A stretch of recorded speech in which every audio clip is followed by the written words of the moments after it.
Diving now into the profiling side of the things, which is definitely exciting with the concept. And I think we need to think about the variety of those physiological profile and locomotor profile, especially when you have large teams and in types of sport where you have clearly different positional demands, such as football. But if you take at basketball, rugby, even more handball, you have a lot of different profiles, and those players actually we kind of be those are a bit more specialized for some types of position. They tend to have different profiles. So taking the example of three famous players, I kind of coach and work with two of them. So you have James Milner. I'm sure you know him. He's playing in Liverpool, and he's always known for the amount of distance he covers at high intensity into pitches. Like he's really kind of a machine. Kylian Mbappe, known for his speed, and I would say Dani Alves. He's maybe not known as the others for his prowess on the field, but we know how successful he was or he is. He's back now playing in Barcelona. I think he's the one in activity with the highest number of trophies, or even whatever in activity or not, he's the guy that has won the biggest number of trophies in the world. Back on my memory was around 36 trophies. So this guy is a winning machine. So I just wanted to compare them a little bit in terms of their profile. So when I say profile, we're back to those different options in terms of absolute and relative values of those two locomotor speed. So we tend to call the endurance profile for someone that has a pretty high maximal aerobic speed and not a crazy fast maximal sprinting speed. So that's the endurance profile. The speed profile is definitely the opposite. So pretty fast maximal sprinting speed, but not super developed maximal aerobic speed. And the hybrid profile will be someone that is still fast, but also fit. And of course, the hybrid profile, let's say, has the perfect profile, at least in theory, to be able to represent and to cope with all the demands of football. Okay. And now, if we're trying to translate those profiles into a quadrant, and I like to put players on quadrant as well, that's probably the easiest way to kind of make your group when you profile them.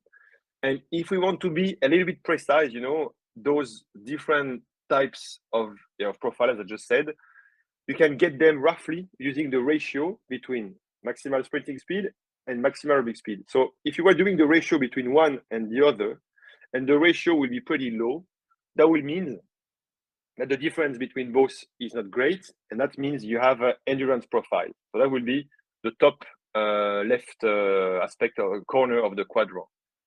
When you have a ratio that is above 1.9, and again, Kylian Mbappe has a profile, the ratio is more than 2.1. In this case, you definitely have speed profile. And then when we have ratio in between those two extremes, so roughly around 1.8, 1.9, you have those hybrid profile.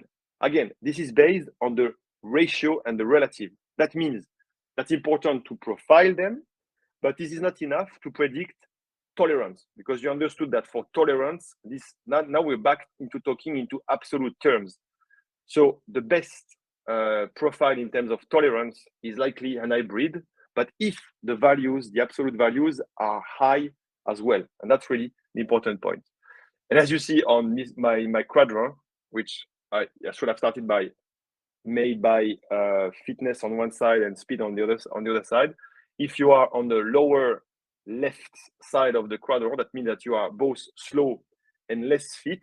You probably have better chance to stay on the bench than being on the three other positions. But that was kind of a bit of a joke on that one. So back to now putting those players on their quadrant. I guess you got it from the start. Endurance profile, mixed profile, hybrid, that's Dani, and fast the speed profile, this is Kylian.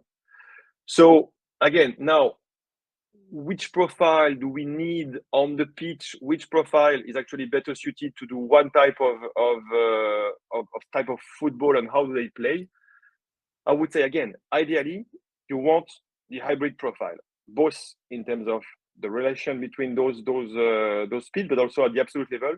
That means that they can do a lot on all levels.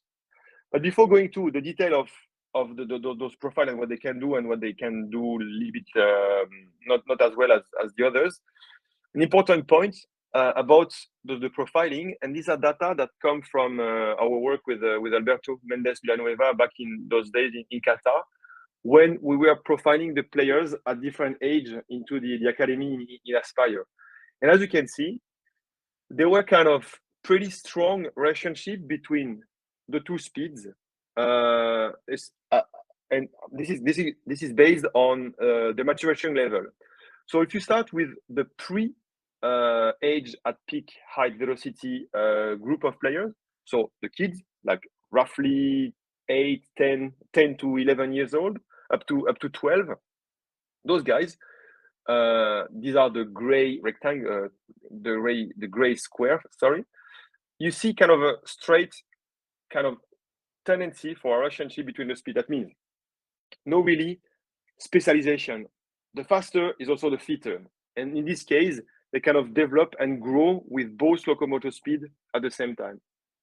Now, if you go in age around 14-ish, those that are clearly into their peak high velocity, so they are about to mature. Again, these are the white triangle. Again, we see a correlation between those speeds. So they're still growing and developing both together.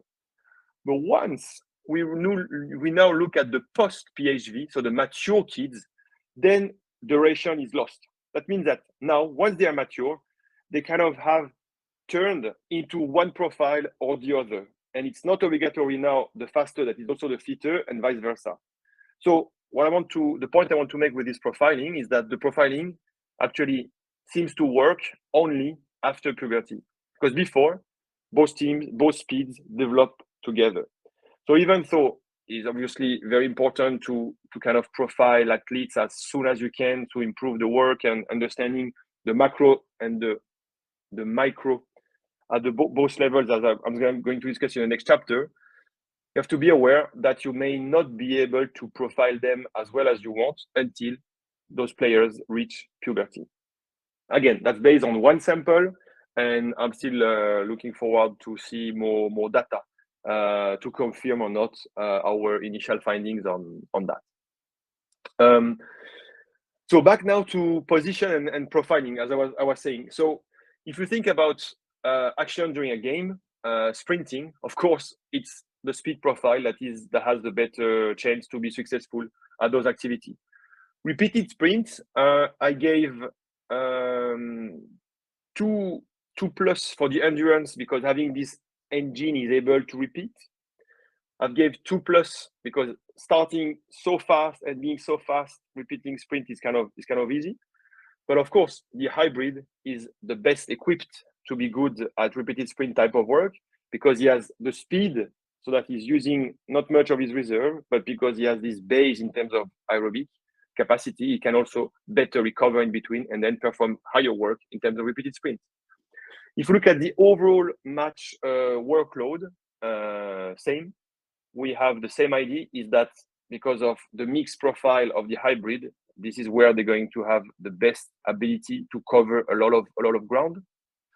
Capacity to cope with congested fixture, and a match, and another match. Again, I gave more plus to the hybrid, because they likely be able to recover overall better because of their higher fitness. And then, if you think about the demand of the game, then you understand why the best profile to play midfielder is likely more endurance, because you have the amount of running that is performed, that is required, and also there's less need for high intensity running as a fullback. So fullback, that's Dani Alves, that's definitely the profile of the hybrid. And then the speed, where speed is really a determinant for performance, both as a striker, as an attacker, or a defender. But in this case, you have the pace is a bit lower. Overall distance covered is also lower for those profiles. So they need a little bit of the aerobic base. So the speed profile are working well for those guys. And I guess once you get the understanding of both the profiling and the demands, I think now you think about most of the successful players in those different positions. And I think on 80-90%, you're going to see that their profile matches with the demands of the positions, which again shows that things are kind of ecological and things don't happen really completely by chance. I'm gonna leave it here for this section, and I'm gonna meet you again in the second last chapter about the organization of training at the macro level. Thank you.